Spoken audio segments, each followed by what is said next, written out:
So, as you have just heard, I'm a physicist by training, and I'm also a systems theorist. And during the last 30 years, I developed a conceptual framework, as you have also heard, that integrates those four dimensions of life: the biological dimension, the cognitive dimension, the social and the ecological dimension. Я по образованию инженер-физик, исследователь системы. Последние 30 лет я занимался тем, что разрабатывал концептуальную рамочную модель, которая, как вы знаете, сочетает в себе 4 плана нашей жизни, в частности биологический, когнитивный, социальный и экологический. I presented summaries of this framework as it evolved in 2 books called The Web of Life and The Hidden Connections. И выжимки из этой модели я уже представлял по мере ее развития и проявления в 2 своих книгах, которые, как вы слышали, называются «Паутина жизни» и «Скрытые связи». And my final synthesis, as you heard, was published last year by Cambridge University Press, and I co-authored it with my friend Pierluigi Luisi, who is a biologist at the University of Rome, and it's called The System's View of Life. Мои последние исследования были опубликованы в прошлом году, как вы также слышали, издательством Cambridge University Press под заглавием «Системный взгляд на мир, объединяющее видение», где моим соавтором выступил мой хороший друг Пьер-Луиджи Луизи, профессор биологии в Риме.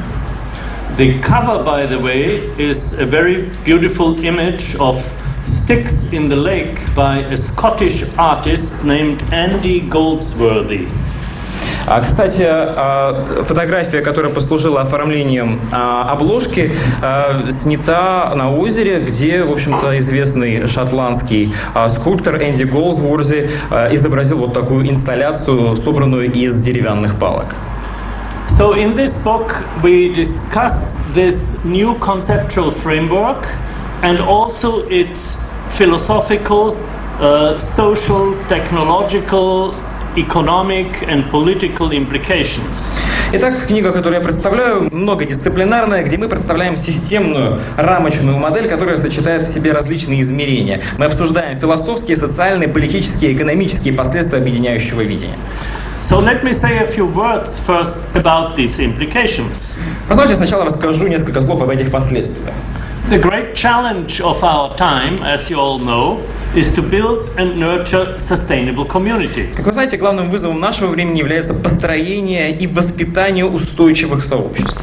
What is sustained in a sustainable community is not economic growth or competitive advantage, but the very web of life on which our long-term survival depends. Что в устойчивых сообществах является устойчивым, так это не какое-либо экономическое развитие или конкурентное преимущество, но сама паутина жизни, от которой зависит, по сути, наше долгосрочное выживание. In other words, a sustainable human community is designed in such a way that its ways of life, businesses, economy, physical structures and technologies do not interfere with nature's inherent ability to sustain life. Другими словами, устойчивое сообщество построено таким образом, что способ жизни в этом обществе, создание и ведение бизнеса, экономика сама, физические структуры и технологии не вмешиваются в неотъемлемую способность самой природы поддерживать жизнь. The first step in this endeavor, naturally, must be to understand how nature sustains life. Итак, первым шагом в этом направлении, естественно, станет попытка понять, каким образом жизнь поддерживает, природа поддерживает жизнь. It turns out that this involves a whole new conception of life, and indeed, such a new conception of life has emerged over the last 30 years. And this is what Luisi and I present in our book. Так вот, оказывается, что для того, чтобы понять это, необходимо использовать совершенно новую концепцию жизни. И вот эта новая концепция жизни появилась, наверное, последние лет 30, и это то, что я с Луизи в своей книге как раз представляю. At the forefront of contemporary science, the universe is no longer seen as a machine composed of elementary building blocks. На самом деле, передовой фронт современной науки более не предполагает, что Вселенная — это машина, которая состоит из элементарных строительных блоков или кирпичиков. We have discovered that the material world ultimately is an inseparable network of relationships. Наука доказала, что материальный мир представляет из себя неотделимый паттерн или узор различных отношений. That the planet as a whole is a living, self-regulating system. Что планета сама по себе является живой и саморегулируемой системой. The view of the human body as a machine and of the mind as a separate entity is now being replaced by one that sees not only the brain, but also the immune system, the bodily tissues, and even each cell as a living cognitive system. Современный взгляд на тело человека, на наш организм, как машину, да, и как на, вернее, тот взгляд, который отделял человека, то есть тело его и разум, теперь более не является актуальным. Сейчас существует совершенно новый взгляд, который предполагает, что не только мозг, но и вся иммунная система, все ткани в организме, каждая клетка является живой, познающей когнитивной системой. Evolution is no longer seen as a competitive struggle for existence, but rather as a cooperative dance in which creativity and the constant emergence of novelty are the driving forces. И эволюция более не рассматривается как некая конкурентная борьба за существование, скорее как некий танец, в котором творчество и постоянное появление чего-то нового являются основными движущими факторами. And with a new emphasis on complexity, networks and patterns of organization, a new science of qualities is slowly emerging. И благодаря этому появляется новая наука качества. Медленно появляется вот с этим новым ударением и фокусом на сложность, на сети, на различные паттерны организации различных систем. We call this new science the systems view of life because it involves a new kind of thinking in terms of relationships, patterns and context. И эту науку мы называем системным взглядом на жизнь, потому что она прежде всего включает в себя новый подход к мышлению, новый способ и тип мышления. Мышление в планах таких как отношения, паттерны и контекст. And in science, this kind of thinking is called systemic thinking. И в науке такой подход к мышлению называется системным мышлением.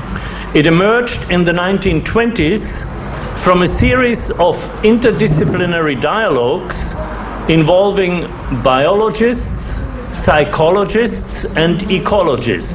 И появился этот новый подход, новое системное мышление на рубеже 20-х годов, 20-30-х годов из серии междисциплинарных диалогов между биологами, психологами и экологами. And in all these fields, scientists realized that a living system, an organism, an ecosystem or a social system is an integrated whole whose properties cannot be reduced to those of smaller parts. И во всех этих областях и отраслях науки ученые поняли, что живая система, организм, экосистема или социальная какая-то группа, что ни возьми, это интегрированное целое, чьи качества нельзя исключительно описывать качествами составляющих ее частей.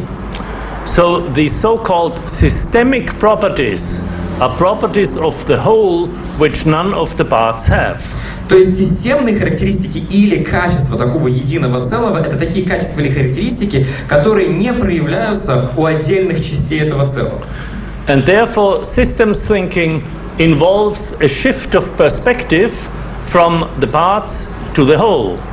Вот почему системное мышление требует смены парадигмы и изменения взгляда, и нужно переходить от частей к целому. And the early systems thinkers expressed this in the now well-known phrase, the whole is more than the sum of its parts. И в самом начале, когда эта наука только появлялась, первые апологеты ее выражали данный подход следующим известным выражением, что целое гораздо больше, чем сумма составляющих его частей. System science also tells us that all living systems share a set of common properties and principles of organization. Также системная наука говорит нам о том, что все живые системы разделяют единый набор качеств и характеристик и принцип организации.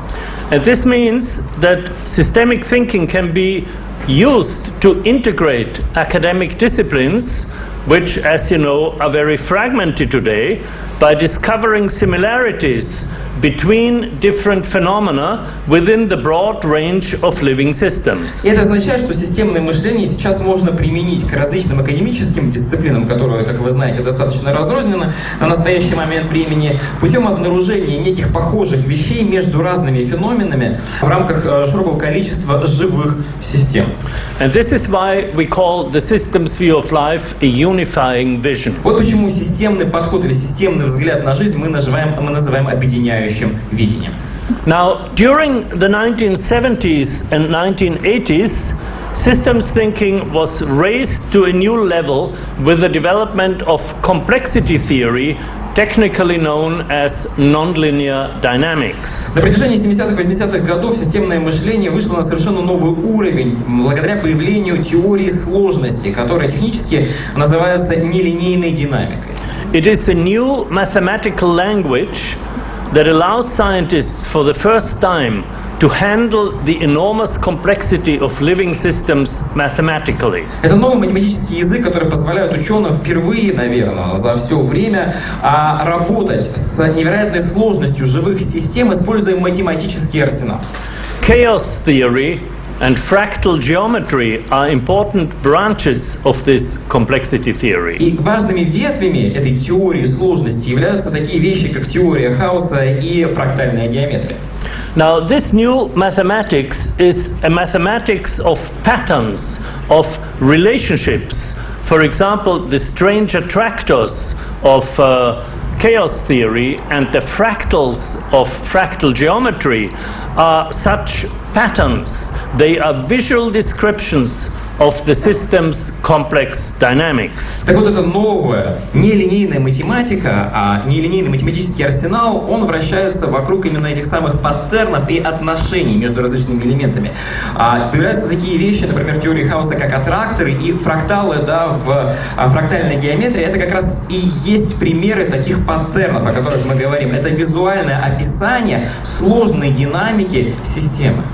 Now, during the last 30 years, the strong interest in nonlinear phenomena generated a whole series of new and powerful theories that have dramatically increased our understanding of many key characteristics of life. И за последние 30 лет сильный интерес к нелинейным феноменам произвел на свет огромное количество новых, достаточно сильных теорий, которые драматически увеличили наше понимание многих ключевых характеристик жизни. My synthesis of these theories is what I call the systems view of life. И мое системное сведение, мой синтез этих теорий, это то, что я как раз и называю системным взглядом на жизнь. Now, this is a book of 500 pages. And to present it properly would take a whole seminar or a whole course. В книге 500 страниц, и для того, чтобы ее правильно презентовать, потребуется либо целый семинар, либо отдельный курс лекций. So here I can give you only a few highlights. Поэтому здесь хотелось бы остановиться буквально на нескольких вещах. One of the most important insights of the systems view of life is the recognition that networks are the basic pattern of organization of all living systems. Наверное, самое главное для понимания именно системного подхода и системного взгляда на жизнь является признание того, что сети являются как раз той самой базовой, тем самым базовым узором, тем самым базовым паттерном организации всех живых систем. Ecosystems are understood in terms of food webs, that is, networks of organisms. Then organisms are networks of cells. Cells are networks of molecules. Так вот, возьмем, например, экосистему. Экосистема представляется как некая пищевая цепочка, да, по сути, это сеть различных организмов. Сами организмы, что такое? Это, по сути, сети клеток. Клетки — это сети различных молекул. So the network is a pattern that is common to all life. Wherever we see life, we see networks. Так вот, сеть, по сути, и есть тот самый паттерн, который присущ всей жизни. Когда мы видим жизнь, мы видим сети. And indeed, at the very heart of the change of paradigms from the mechanistic view to the systemic view, we find a fundamental change of metaphors from seeing the world as a machine to understanding it as a network. И на самом деле, действительно, в самом сердце вот этого сдвига парадигм, в самой его сути, происходит что? Меняется взгляд, да, на жизнь, на системный взгляд на жизнь, как какой-то механизм, то есть меняется вообще глобальная метафора, метафора жизни как какой-то механизм или машину, да, и на понимание жизни как сеть. Closer examination of these networks has shown that their key characteristic is that they are self-generating. И более близкое рассмотрение этих сетей показало, что ключевая характеристика их — это самогенерация. Technically, this is known as the theory of autopoiesis, created in the 1970s and 1980s by two Chilean scientists, Umberto Maturana and Francisco Varela. Технически это можно описать в категориях теории аутопоэза, да, которая была разработана в 70-х и 80-х годах двумя чилийскими исследователями Умберто Матурана и Франциско Варелла. So autopoiesis literally means self-making. По сути, автопоэз обозначает самовоспроизводство. In a cell, for example, all the biological structures, the proteins, enzymes, DNA, lipids, and so on, are all produced by the cellular network. В частности, берем клетку. В клетке все биологические структуры, белки, энзимы, ДНК, мембраны, липиды постоянно воспроизводятся сетями самой клетки. Similarly, at the level of a multicellular organism, the bodily cells are continually regenerated and recycled by the organism's metabolic network. Берем более высокий уровень, в частности, некого многоклеточного организма.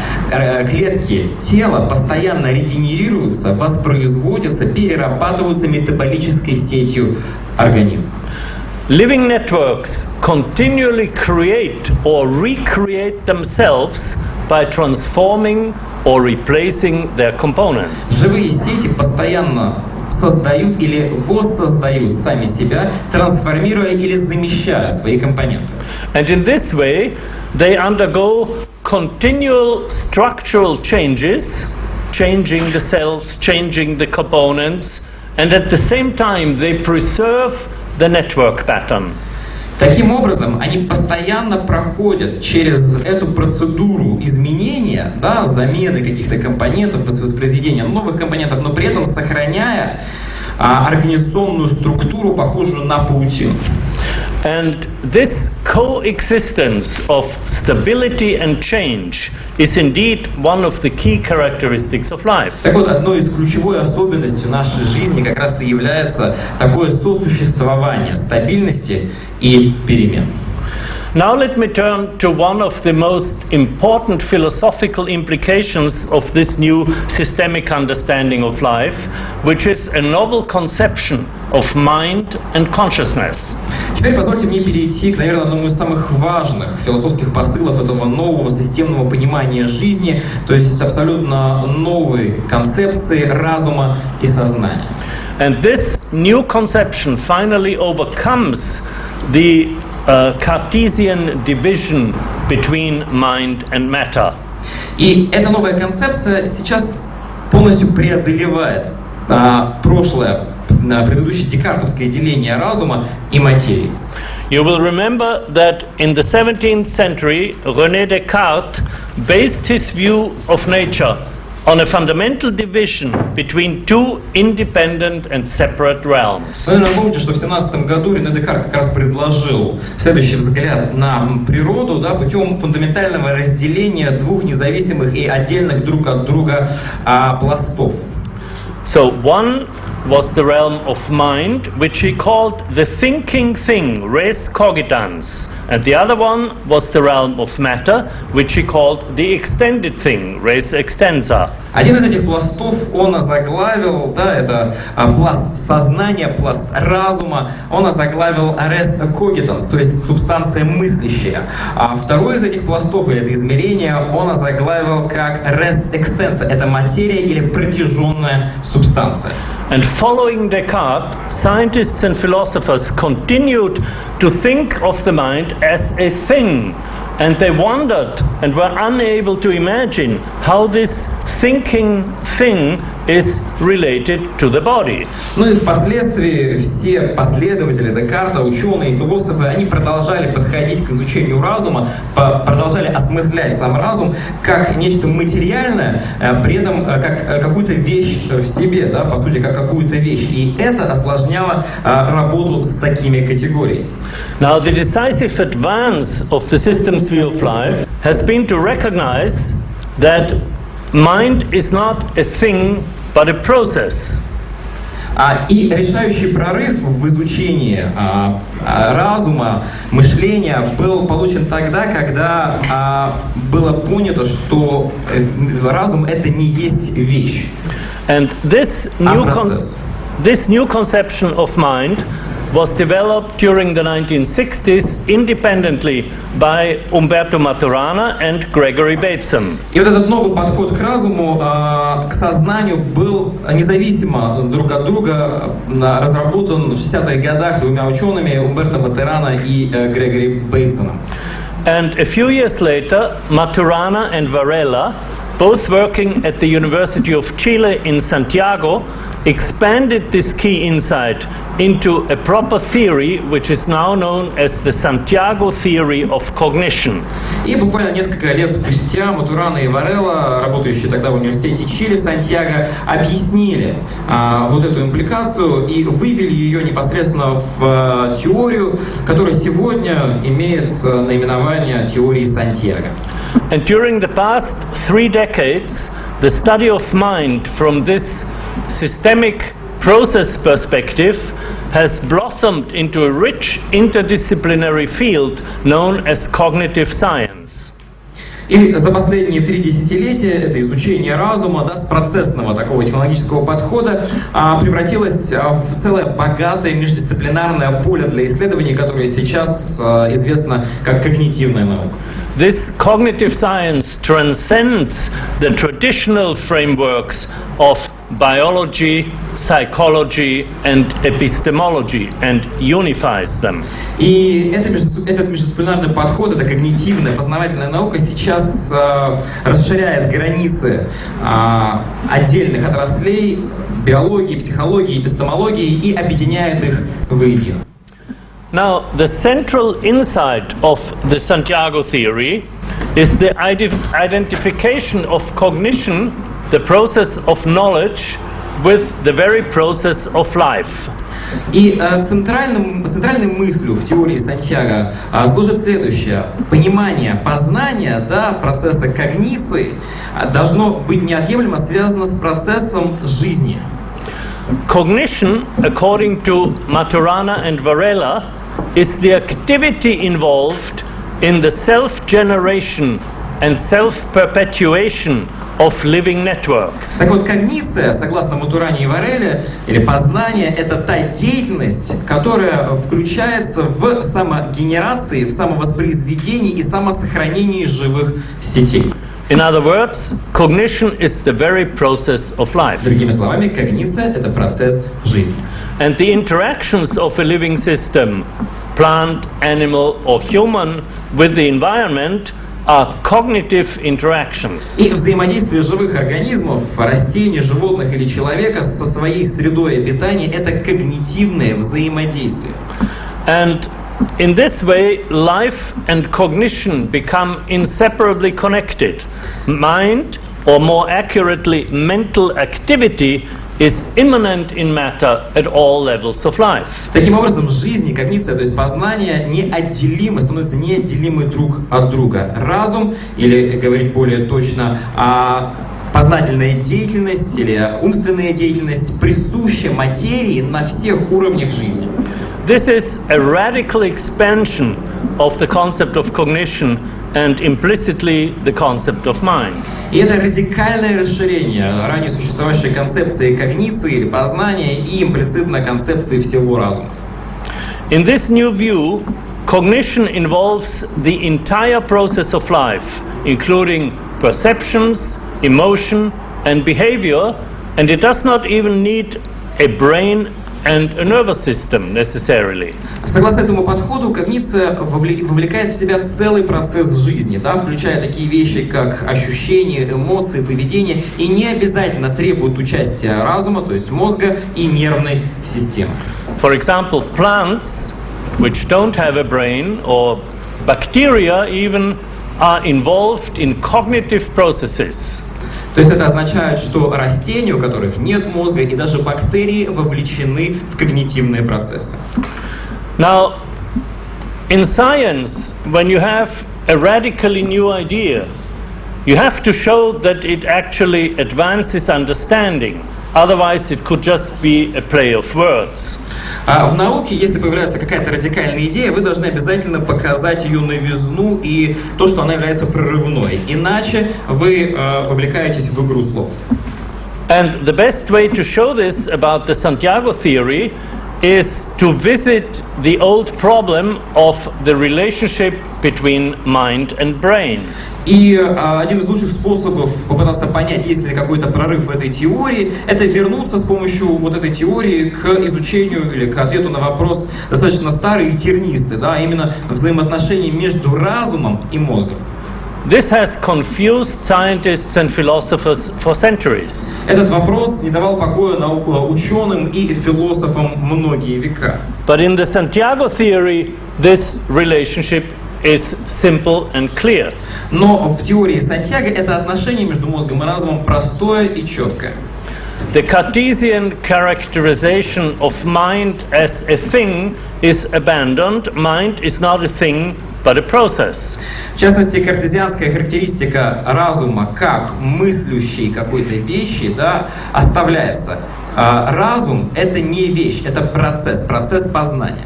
It is the process of cognition, which is identified with the process of life. Процесс когниции, который также соотносится с процессом жизни.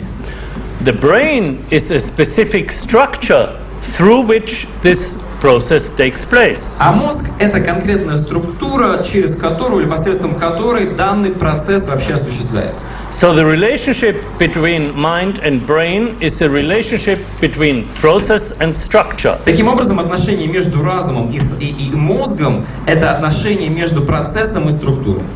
Moreover, the brain is not the only structure through which the process of cognition operates. Более того, мозг перестает быть единственной структурой, через которую оперирует процесс когниции. The entire structure of the organism participates in the process of cognition, whether or not the organism has a brain and a higher nervous system. Вся структура любого организма участвует в этом процессе познания, вне зависимости от того, есть ли у этого организма мозг или высшая нервная система. I have been very excited about this new theory because it is the first scientific theory that finally overcomes this Cartesian division of mind and matter. И эта теория меня очень воодушевила, потому что это первая научная теория, которая преодолевает картезианское заблуждение или картезианское разделение разума и материи. Mind and matter no longer appear to belong to two separate categories, but can be seen as representing two complementary aspects of the phenomenon of life, process and structure. Получается, что разум и материя больше не являются собой две разные категории, а рассматриваются как два дополняющих друг друга аспекта феномена жизни, процесс и структура. And at all levels of life, mind and matter, process and structure are inseparably connected. И на всех уровнях нашей жизни разум и материя, процесс и структура связаны друг с другом неотъемлемо. Now, so far, I have been talking about the biological and the cognitive dimensions of life. Сейчас я говорил о биологических и когнитивных измерениях нашей жизни. In our book, we extend the system's view of life also to the social dimension, and the key concept is again the network. В нашей книге мы также этот системный взгляд и системный подход используем для описания социальных систем. И опять же, ключевой концепцией в данном случае является концепция сети. According to the theory of social autopoiesis, developed by the German sociologist Niklas Luhmann, living networks in human society are networks of communications. Согласно теории социального аутопоэза, которую разработал социолог Никлас Люман, немецкий социолог, живые сети человеческого общества — это сети общения и коммуникации. Like biological networks, they are self-generating, but what they generate is mostly non-material. И как и любые биологические сети, эти сети самогенерируются, самовоспроизводятся, но в отличие от биологических сетей, они воспроизводят нематериальные вещи. Each communication generates thoughts, ideas, information, meaning, and so the entire network generates itself. Каждый процесс общения, каждое взаимодействие коммуникативное создает мысли, идеи, значения, смысл, что в свою очередь приводит к появлению новых общений, и таким образом вся сеть себя воспроизводит. Now, as communications continue in a social network, they form multiple feedback loops, which eventually produce a shared system of beliefs, explanations, values, a common context of meaning, and this is what we call culture. И по мере развития таких коммуникаций, по мере развития общения в рамках одной социальной группы появляются петли обратной связи, которые в конце концов приводят к появлению, продуцируют уже единую систему верований, терминологии, объяснений и ценностей, то есть общий контекст смысла, который мы знаем под именем культуры. And this culture, as you know, is continually sustained, renegotiated and changed by further communications. И вы знаете, что эта культура также продолжает сама себя воспроизводить, обогащаться и так далее путем проявления и появления новых общений, новых видов связи. I have found it very instructive to juxtapose biological and social networks. Мне показалось очень интересным сопоставить биологические и социальные сети. You can say that biological networks operate in the realm of matter, social networks operate in the realm of meaning. С одной стороны, можно сказать, что биологические сети оперируют в материальном измерении, тогда как социальные сети, в свою очередь, являются чем-то, что имеет существование только в смысловом измерении. Both produce material structures. For example, the beautiful palaces we see in St. Petersburg ultimately were produced by social networks. Но и те, и другие сети производят на свет материальные структуры. Возьмем, например, прекрасные дворцы Санкт-Петербурга, которые, как мы знаем, стали результатом социальных сетей. But social networks also produce the non-material characteristics of culture. Но социальные сети также могут продуцировать и нематериальные характеристики культуры. And those are values, rules of behavior, beliefs, knowledge, and so on. А это ценности, правила поведения, верования, знания и так далее и тому подобное.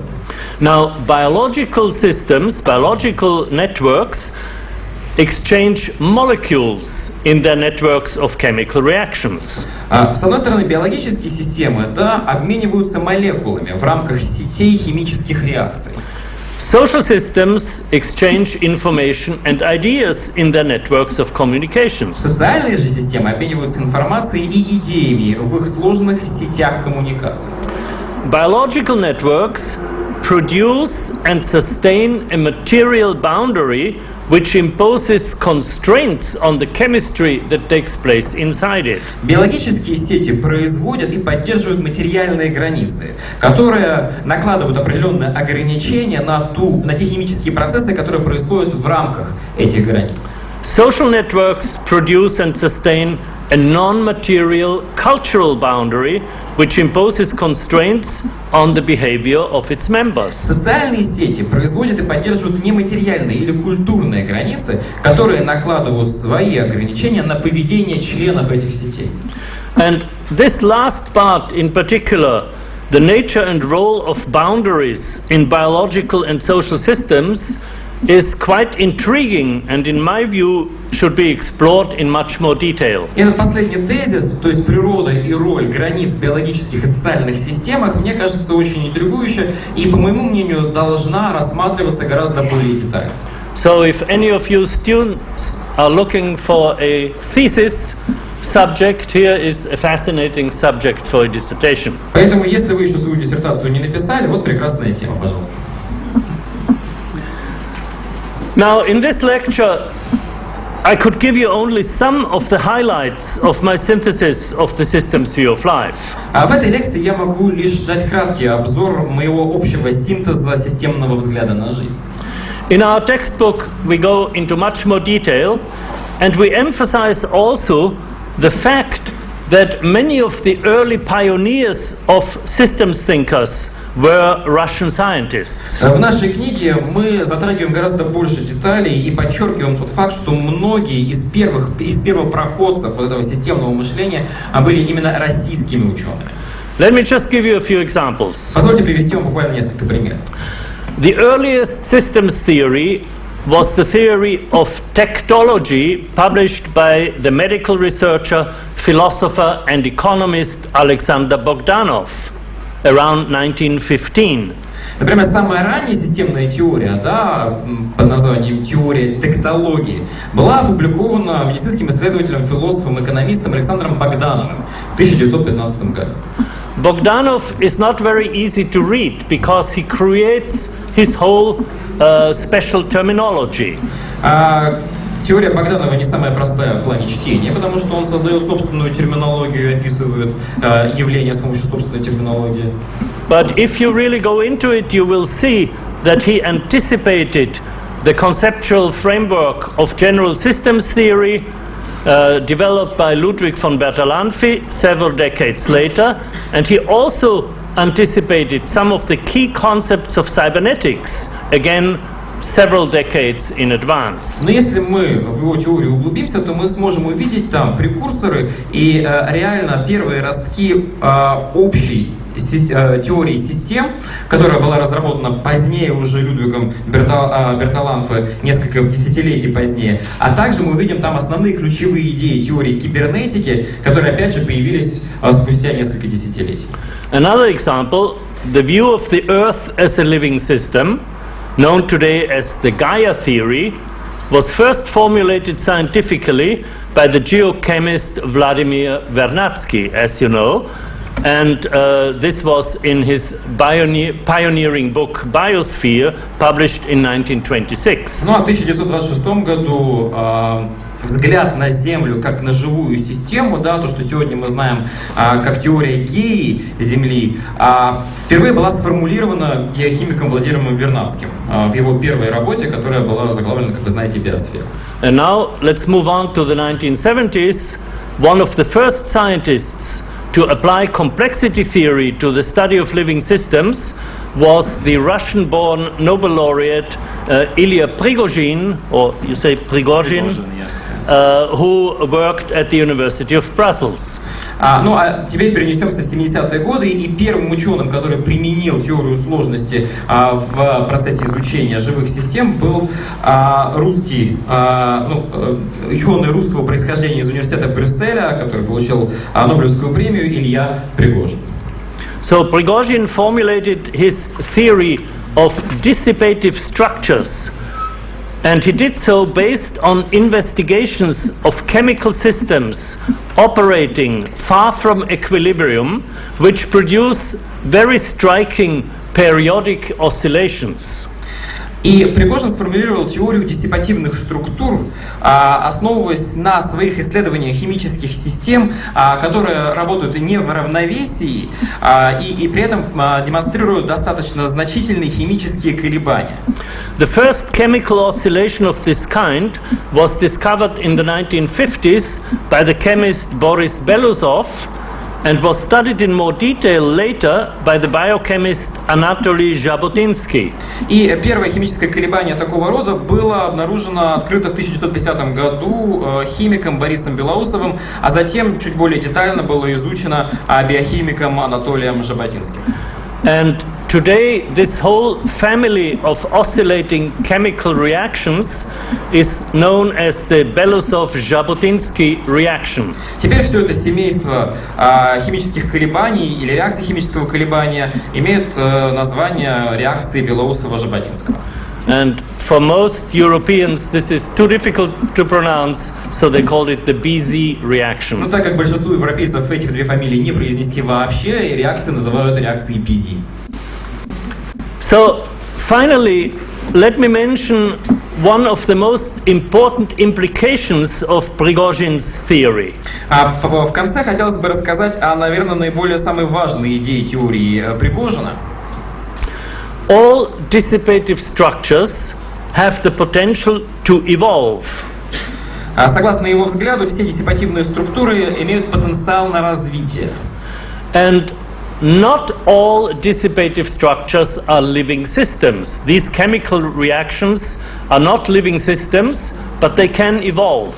И при этом данные химические системы, данные диссипативные структуры, не все из них являются живыми системами, но они имеют возможность развиваться. So this means that there must have been a prebiotic or molecular evolution before the first biological cells emerged. То есть до того, как появились первые биологические клетки, скорее всего, была некая молекулярная эволюция еще до появления биоты, да, вот этот первичный бульон, из которого появились уже все живые организмы.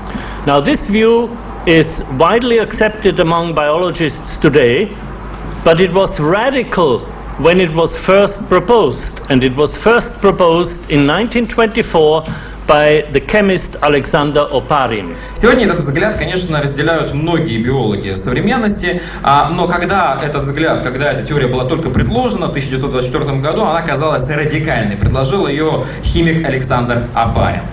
Oparin stated boldly that life on Earth must have originated from inanimate matter via a very long series of chemical steps, which brought about a spontaneous and continuous increase of molecular complexity until the emergence of the first living cells. Опарин смело заявлял, что жизнь на Земле произошла от неживой материи с помощью целого ряда химических шагов или этапов, которые привели к спонтанному и постоянному наращиванию молекулярной сложности, пока не появились первые живые клетки. So this is just a very brief homage of some of the Russian pioneers of systemic thinking. Таким образом, мы очень кратко отдаем должное некоторым, хотя бы российским пионерам вот этого системного мышления. Let me now move on to the last part of our book, titled Sustaining the Web of Life. Давайте теперь я расскажу о последней части нашей книги, которую мы озаглавили «Поддерживая паутину жизни». There we discuss the critical importance of the systems view of life for dealing with the problems of our multifaceted global crisis. И в этой главе мы обсуждаем критическую важность системного взгляда на жизнь при решении проблем нашего многогранного глобального кризиса. It is now becoming ever more important, ever more evident that the major problems of our time, energy, environment, climate change, poverty, and so on, cannot be understood in isolation. Сейчас становится все более и более очевидно, что основные ключевые проблемы нашего времени, наиболее актуальные для нас, это проблемы энергоресурсов, окружающей среды, изменения климата, бедности, сами по себе изолированно друг от друга решаться не могут. They are systemic problems, which means that they are all interconnected and interdependent. Это все системные проблемы, что означает, что все они взаимосвязаны и взаимозависимы. Now, the fundamental dilemma underlying all these problems seems to be the illusion that unlimited growth is possible on a finite planet. Самая главная дилемма, фундаментальная дилемма, основополагающая дилемма, которая, наверное, влияет на все эти проблемы, это то заблуждение, что жизнь бесконечная, возможно, на достаточно конечной планете. This irrational belief in perpetual economic growth amounts to a clash between linear thinking, projecting out linearly into the future, and the non-linear patterns in our biosphere, the ecological networks and cycles that constitute the web of life. Эта нерациональная вера в постоянство экономического развития в основном связана вот с этим соприкосновением, да, с этой оппозицией и конфликтом двух вещей. Прежде всего, линейным мышлением, да, и линейной экстраполяцией вот этого экономического развития и нашей биосферы, где экологические сети и циклы имеют нелинейную структуру, а именно они составляют паутину нашей жизни. This highly nonlinear global network contains countless feedback loops through which the planet balances and regulates itself. That's the Gaia theory. И эта достаточно высоко нелинейная глобальная сеть содержит огромное бесчетное количество петель обратной связи, посредством которых планета сама себя балансирует и регулирует. Мы возвращаемся к теории Гей. Our current economic system, by contrast, is fueled by materialism and greed that do not seem to recognize any limits. Однако же наша текущая экономическая система, да, на контрасте, подпитывается идеями материализма и жадности, которые никаких границ вообще не признают. And I think that's true just as much in Russia as in other countries around the world. Я думаю, что Россия может являть тому такое же свидетельство, как и все другие страны, в общем-то. Now, economic and corporate growth are the driving forces of global capitalism, which is now the dominant economic system. Экономический, корпоративный рост – это ведущие силы глобального капитализма, который сейчас является доминирующей экономической системой.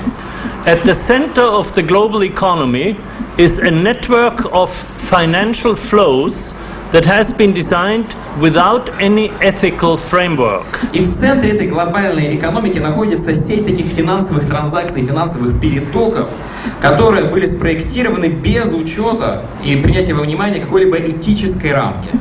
So when it comes to either making more money or protecting human rights or nature or health, the choice is always making more money. Так вот, когда встает вопрос заработать больше денег или защитить природу, здоровье человека и так далее, конечно, выбор очевиден, это заработать больше денег.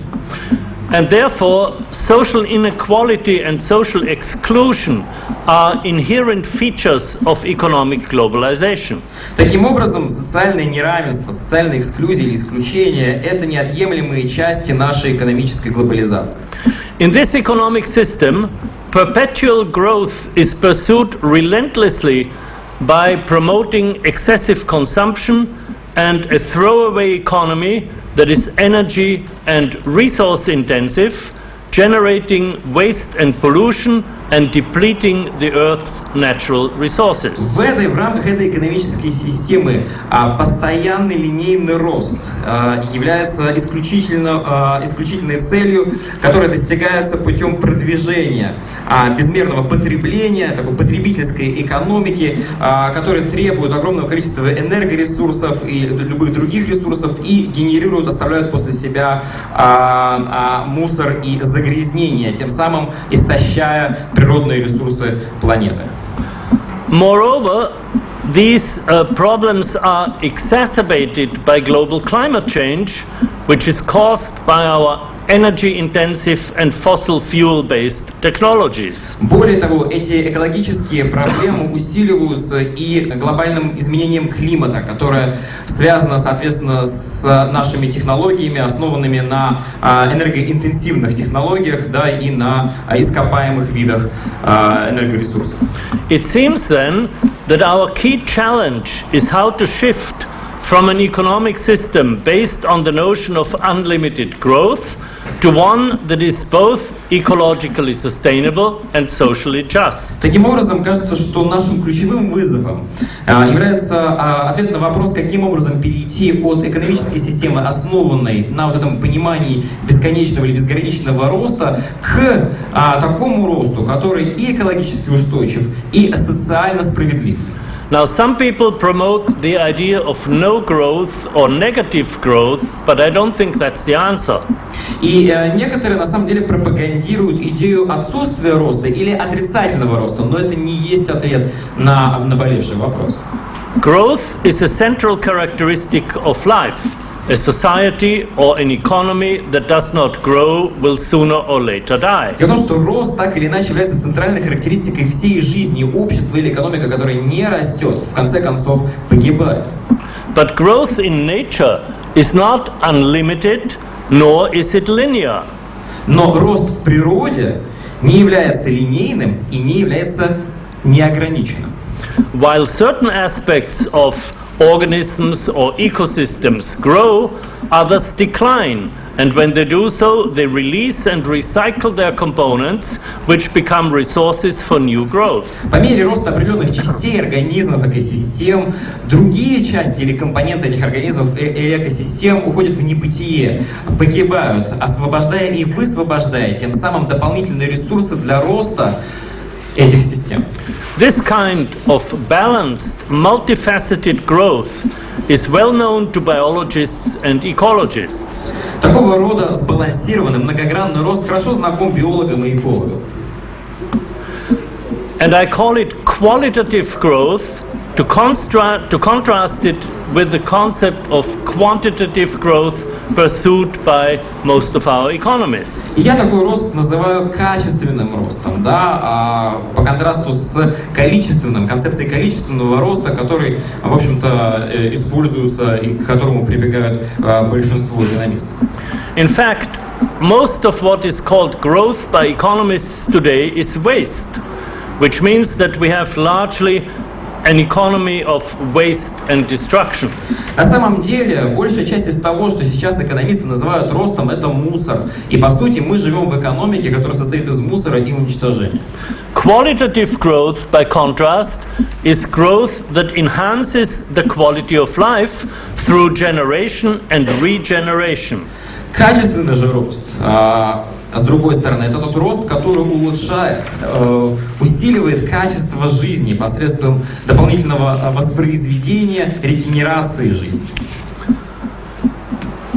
In living organisms, ecosystems and societies, qualitative growth includes an increase in complexity, sophistication and maturity. В живых организмах, в экосистемах и в обществах качественный рост также приводит и к повышению сложности таких систем, увеличению взаимосвязи внутри этих систем и зрелости этих систем.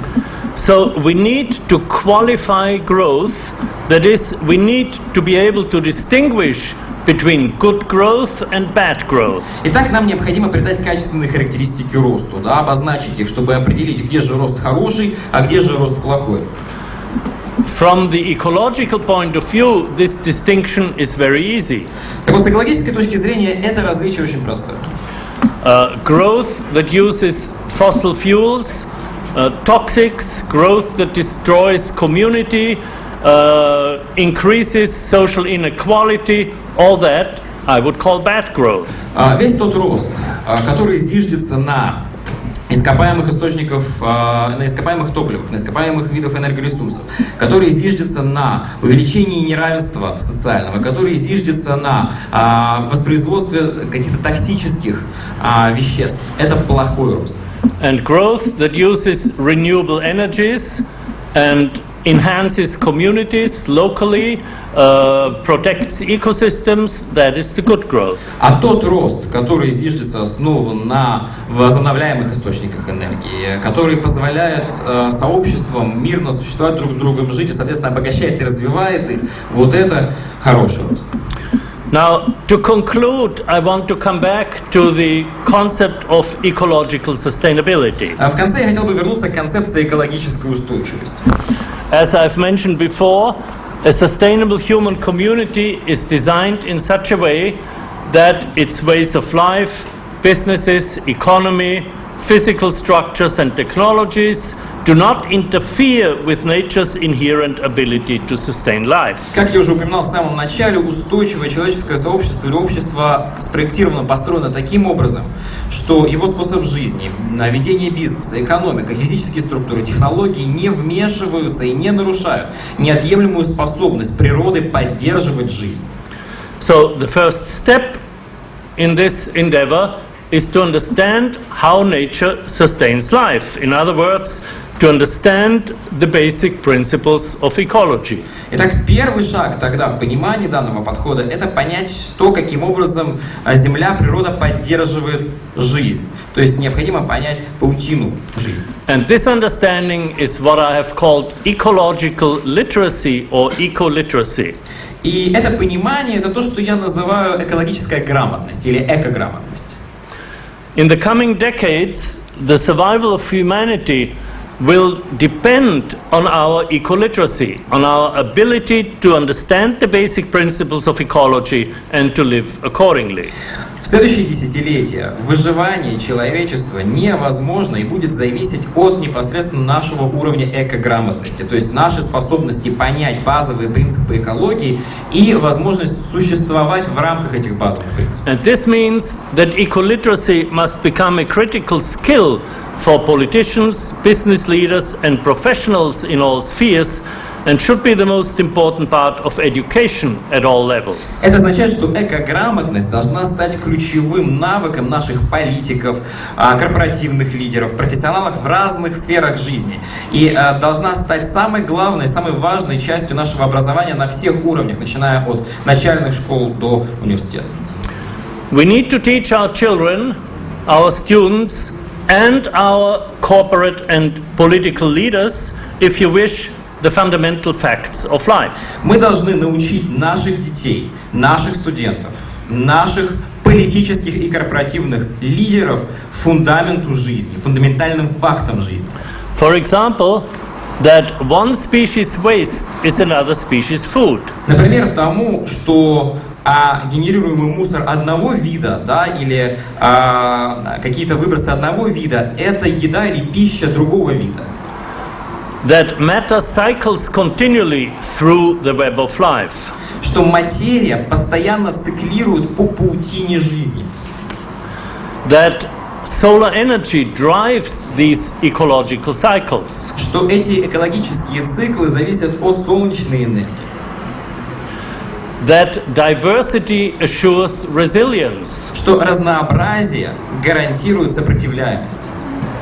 And maybe most importantly, that life did not take over the planet by combat, but by N, as it's spelled here. This means networking, by cooperation and by partnership. Но что самый главный принцип, которому мы должны научиться, заключается в том, что жизнь на этой планете появилась не благодаря борьбе, а благодаря созданию новых сетей, благодаря партнерствам и сотрудничеству.